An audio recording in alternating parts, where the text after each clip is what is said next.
Hi kids, Mr. Wenstrom here. It's story time. Each weeknight at 7 p.m. I will be reading a new story. Tonight's book is called The Selfish Crocodile. And it's written by Faustin Charles and Michael Terry. I hope you enjoy it.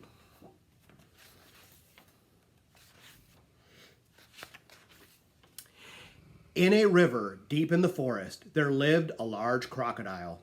He was a very selfish crocodile. He didn't want any other creature to drink or bathe in the river. He thought it was his river. Every day he shouted to the creatures of the forest, "Stay away from my river. It's my river. And if you come into my river, I'll eat you up."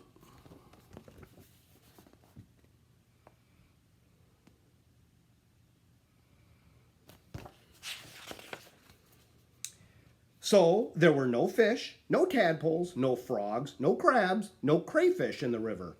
They were all afraid of the selfish crocodile. The forest creatures kept away from the river too.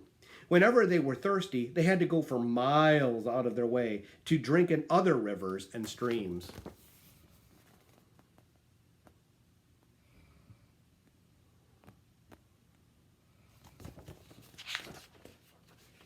Every day, the crocodile lay in the sun on his great big back, picking his big sharp teeth with a stick.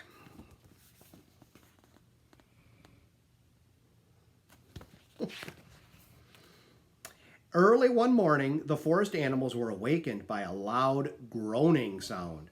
Something was in terrible pain. The creatures thought it must be an animal caught by the crocodile. Groan! But as the bright sun came out, they saw that it was the crocodile himself who was in pain. He was lying on his big back, holding his swollen jaw and crying real tears.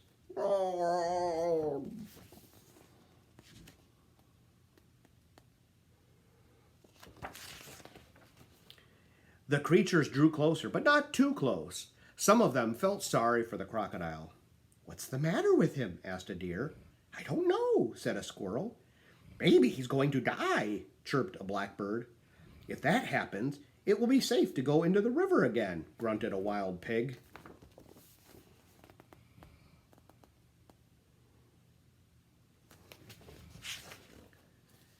The animals thought about it.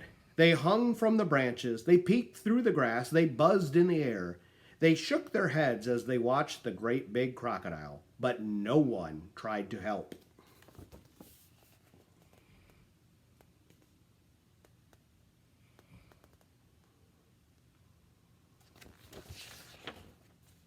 Suddenly, a little mouse appeared, sniffing the air. He ran along the crocodile's tail, then onto his stomach, and the other creatures stared.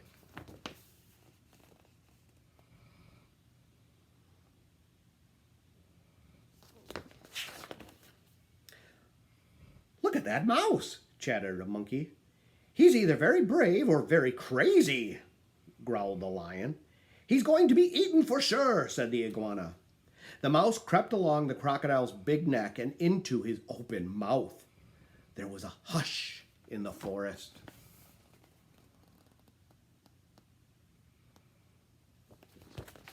Looks dangerous.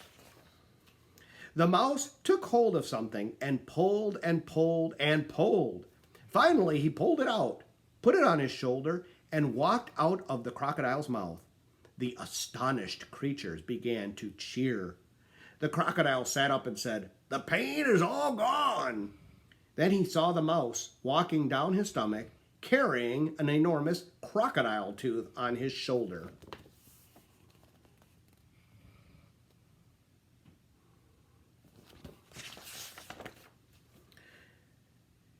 "Your bad tooth was giving you a toothache," said the mouse, turning around to face the now smiling crocodile. "Do you want it back?"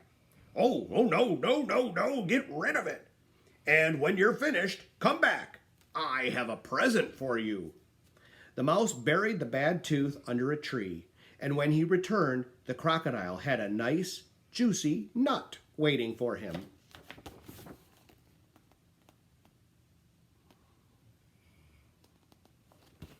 Sounds like he's grateful. As the crocodile watched the mouse eat his nut, He said, "You must be very smart if you can cure a toothache, and very kind too. I'm so grateful. But what should I do if my toothache comes back?" "Don't worry. I'll help you take care of your teeth," answered the mouse, nibbling. Soon the crocodile and the mouse were best friends.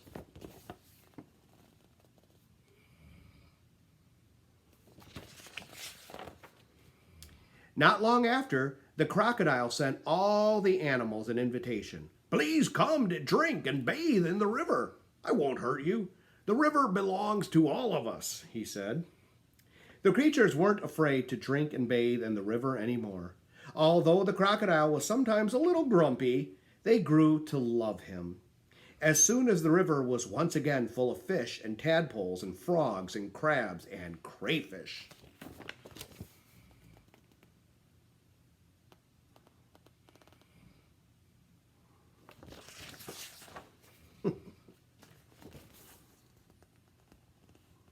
All the animals coming back. Well, it sounds like the crocodile learned a very good lesson from the mouse to help each other and be kind, and that we need friends. Thanks for joining me for tonight's story. I hope you enjoyed it, and I hope you'll tune in every weeknight at 7 p.m. for a new story. Thanks for tuning in, and remember, great things happen when we read.